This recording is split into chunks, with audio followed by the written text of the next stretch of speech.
নমস্কার বন্ধুরা, আশা করি আপনারা সবাই ভালো এবং সুস্থ আছেন। সুর রান্নাঘরে আপনাদের সবাইকে স্বাগত জানাই। বন্ধুরা, আজকে আমি আবারও একটা নতুন রেসিপির সামনে আপনাদের সামনে হাজির হয়েছি। আজ আমি বানাবো কাতলা মাছের মাথার কারি। এই মাথাটার ওজন এখানে 1.5 কেজি আছে। তো আমার এই রান্নাটার জন্য কিছু কিছু উপকরণ লাগবে, সেগুলোকে আমি কেটে নেব।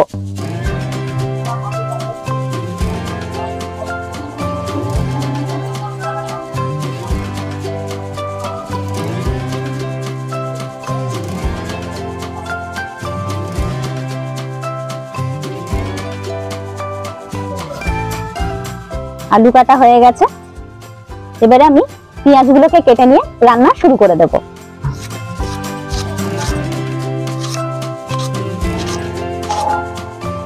বন্ধুরা, কড়াই গরম হয়ে গেছে, কড়াইয়ের মধ্যে দিয়ে দেবো আমি সর্ষের তেল।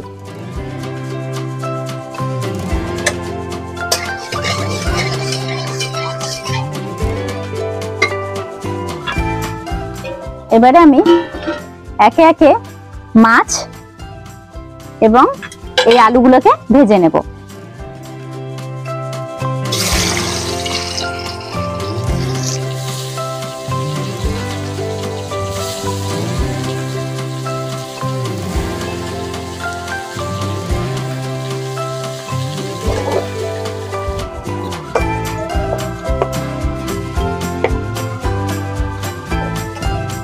এবারে আমি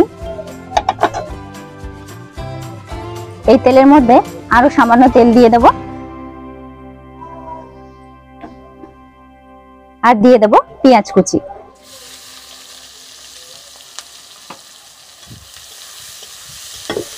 পেঁয়াজটা আমি লাল করে ভেজে নেব।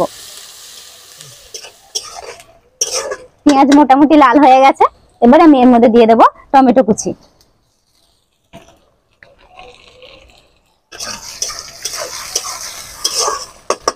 এবারে আমি একে একে সব মশলাগুলোকে দিয়ে দেব। এখানে রয়েছে বড় চামচের 1 চামচ আদা বাটা এবং বড় চামচের 2 চামচ রসুন বাটা।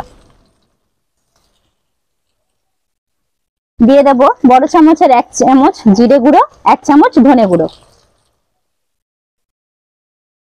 দিয়ে দেব হলুদ গুঁড়ো, স্বাদ অনুযায়ী নুন। দিয়ে দেব লঙ্কা বাটা। এখানে 15 থেকে 16টা লঙ্কা বাটা রয়েছে, সেটা আমি দিয়ে দিলাম। আপনারা যে যেরকম ঝাল খাবেন সেই অনুযায়ী দিয়ে দেবেন। এবারে দিয়ে দেব জল। সমস্ত মশলাগুলোকে আমি সুন্দর করে কষিয়ে নেব।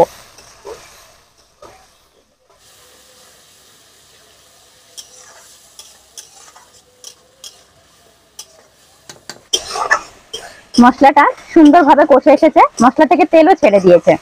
এবারে আমি এর মধ্যে দিয়ে দেব আগে থেকে ভেজে রাখা আলু আর ভেজে রাখা মাথাগুলোকেও আমি দিয়ে দেব।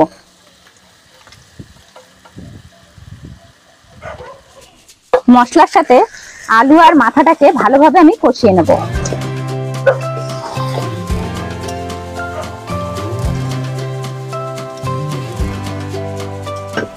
মাছের মাথাটা ভালোভাবে কষানো হয়ে গেছে, এবারে দিয়ে দেবো এর মধ্যে সামান্য জল।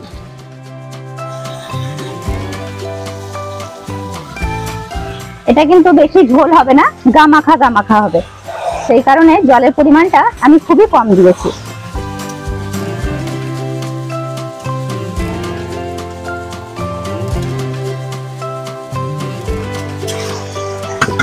দিয়ে আমি এটাকে 10 মিনিটের মতো ঢাকা দিয়ে রেখে দেব। 10 মিনিট হয়ে গেছে আর আমার রান্নাটাও হয়ে গেছে। এবারে আমি নামানোর আগে দিয়ে দেব গরম মশলার গুঁড়ো। এটা বাড়িতে গুঁড়ো করে রাখা গরম মশলা।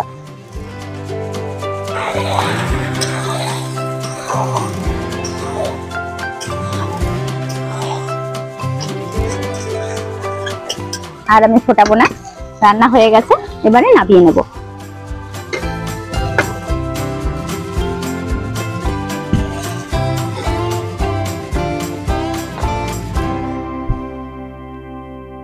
বন্ধুরা, প্রস্তুত আছে আমার কাতলা মাছের মাথার এই রান্নাটি কেমন লাগলো কমেন্টের মাধ্যমে জানাবেন। ভিডিওটি যদি ভালো লেগে থাকে ভিডিওটিকে অবশ্যই লাইক এবং শেয়ার করতে ভুলবেন না। আর আমার চ্যানেলে যারা নতুন তারা চ্যানেলটিকে সাবস্ক্রাইব করে আমার পাশে থাকবেন। ধন্যবাদ।